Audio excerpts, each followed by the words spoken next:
This poem is by Andrew Taylor. It's called Hill Rolling. I kind of exploded inside, and joy shot out of me.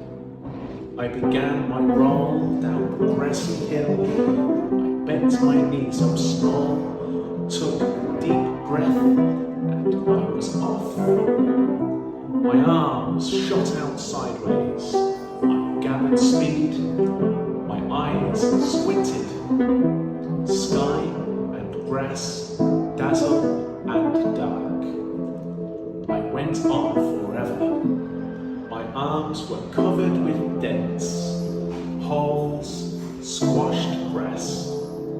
Before I knew it, I was at the bottom.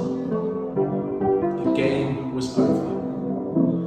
The door of the classroom closed behind me. I can smell chalk dust and hear the voice of teacher.